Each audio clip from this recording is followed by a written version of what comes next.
കണ്ണൂർ ജില്ലാ ആശുപത്രിയിലേക്ക് pipe line സ്ഥാപിക്കുന്ന വിഷയത്തിൽ ജില്ലാ പഞ്ചായത്ത് തെറ്റിദ്ധരിപ്പിക്കുന്ന പ്രചരണങ്ങളാണ് നടത്തുന്നതെന്ന് കോർപ്പറേഷൻ അധികൃതർ വാർത്താ സമ്മേളനത്തിൽ അറിയിച്ചു. ആശുപത്രിയുടെ സുഗമമായ പ്രവർത്തനങ്ങൾക്ക് സാധ്യമാകുന്ന എല്ലാവിധ സഹായ സഹകരണങ്ങളും ലഭ്യമാകുന്നതിന് കോർപ്പറേഷൻ പ്രതിജ്ഞാബദ്ധമാണ്. എന്നാൽ LDF ഭരണസമിതിയുടെ സമയത്ത് ശരിയായ രൂപത്തിൽ കാര്യങ്ങൾ ചെയ്യാതെയും മതിയായ സംവിധാനങ്ങൾ ഏർപ്പെടുത്താതെയും കെട്ടിടം എടുത്തതിന്റെ പരിണിത ഫലമായുള്ള പ്രശ്നങ്ങൾ കോർപ്പറേഷനിൽ പഴിചാരാനാണ് ജില്ലാ പഞ്ചായത്ത് ശ്രമിക്കുന്നതെന്നും അധികൃതർ പറഞ്ഞു. ജില്ലയിലെ സാധാരണക്കാരായിട്ടുള്ള പാവപ്പെട്ടവരായിട്ടുള്ള ആളുകൾ ഏറ്റവും കൂടുതൽ ആശ്രയിക്കുന്ന ഒരു ആശുപത്രിയാണ് ജില്ലാ ആശുപത്രി. ഈ ആശുപത്രിയിലേക്കുള്ള എല്ലാ പ്രവർത്തനത്തിനും എല്ലാ സഹായ സഹകരണവും എല്ലാ കാലത്തും ചെയ്യാൻ നമ്മൾ കോർപ്പറേഷൻ പ്രതിജ്ഞാബദ്ധരാണ്. അതിൽ യാതൊരു സംശയമില്ല. എന്നാൽ LDF ഭരണസമിതിയുടെ സമയത്ത് ശരിയായ രൂപത്തിൽ കാര്യങ്ങൾ ചെയ്യാതെ മതിയായ സംവിധാനങ്ങൾ ഏർപ്പെടുത്താതെയാണ് അവിടെ കെട്ടിടം പണിതിട്ടുള്ളത്. അത് നമുക്കെല്ലാവർക്കും അറിയാം. ഒരു കെട്ടിടം സ്ഥാപിക്കുമ്പോൾ അതിന് വേണ്ടുന്ന, പ്രത്യേകിച്ച് ആശുപത്രിയിലേക്ക് അത് സ്ഥാപിക്കുമ്പോൾ അതിനാവശ്യമായിട്ടുള്ള സംവിധാനം, അടിസ്ഥാന സൗകര്യ വികസനം ഒരുക്കേണ്ടതും അതാത് സ്ഥാപനങ്ങളാണ്. അപ്പോൾ ജില്ലാ പഞ്ചായത്ത് ആശുപത്രിയുടെ കെട്ടിടം പണിയുമ്പോൾ അതിന് എന്തൊക്കെ വേണം എന്നുള്ളത് കൂടി അവരുടെ ഡിസൈനിലും പ്ലാനിലും ഒക്കെ വരേണ്ടതാണ്. അപ്പോൾ അതിന് എതിരെയാണ് ഇപ്പം നമ്മുടെ കോർപ്പറേഷനെ പഴിചാരുന്ന തലത്തിലേക്ക് വന്നിട്ടുള്ളത്.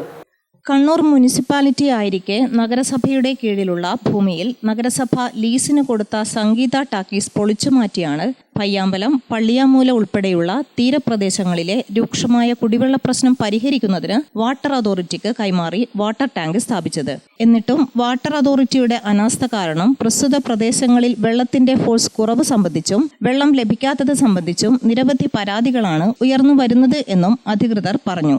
ഈ അവസ്ഥയിൽ ജില്ലാ പഞ്ചായത്തിലേക്ക് പ്രസ്തുത ടാങ്കിൽ നിന്നും പൈപ്പ് കണക്ഷൻ വഴി വെള്ളം വിതരണം ചെയ്യുമ്പോൾ നിലവിലെ കുടിവെള്ള പ്രശ്നം അതിരൂക്ഷമാവുന്ന അവസ്ഥയുണ്ടാകും. 24 മണിക്കൂറും വെള്ളം ലഭ്യമാകേണ്ട സ്ഥാപനമാണ് ജില്ലാ ആശുപത്രി.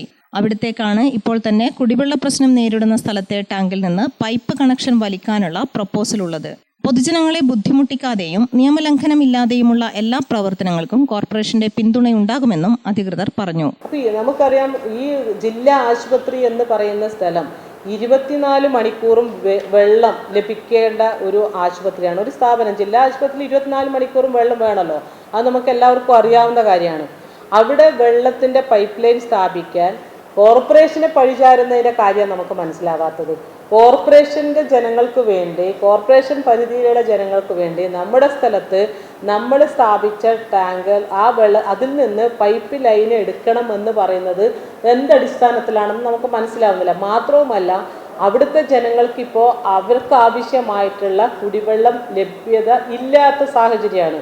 ദിവസങ്ങളോളം, ആഴ്ചകളോളം അവിടെ കുടിവെള്ളം ലഭിക്കാത്തത് കൊണ്ട് വലിയ പ്രശ്നങ്ങൾ ഉണ്ടാക്കി അവിടുത്തെ ആളുകൾ സമരം ഉൾപ്പെടെ, അവിടെ വാട്ടർ അതോറിറ്റി ആ ടാങ്കിൻ്റെ മുന്നിൽ സമരം ഉൾപ്പെടെ നടത്തിയിട്ടുണ്ട്. അവിടുത്തെ ജനങ്ങൾക്ക് ആവശ്യമായിട്ടുള്ള സംഭരണ ശേഷി പോലും ആ ടാങ്കിനില്ല. ആ നിലനിൽക്കെ, ഈ പ്രസ്തുത സാഹചര്യം നിലനിൽക്കെയാണ് അവർ പറയുന്നത് അവിടെ നിന്ന് കണക്ഷൻ എടുക്കണമെന്ന് പറയുന്നതിൻ്റെ അടിസ്ഥാനം എന്താണെന്ന് നമുക്ക് മനസ്സിലാവുന്നില്ല. വാർത്താ സമ്മേളനത്തിൽ mayor advocate P. Indira, deputy mayor KP Thahir, standing committee ചെയർമാൻമാരായ അഡ്വക്കേറ്റ് ലിഷ ദീപക്, റിഷാം താണ, ശ്രീജ മഠത്തിൽ, റിജിൽ ചന്ദ്രൻ മാക്കുറ്റി, ഷമീമ VK, മുഹമ്മദ് അലി, അഡ്വക്കേറ്റ് സോന ജയറാം തുടങ്ങിയവർ പങ്കെടുത്തു. ഗ്രാമിക ന്യൂസ്, കണ്ണൂർ.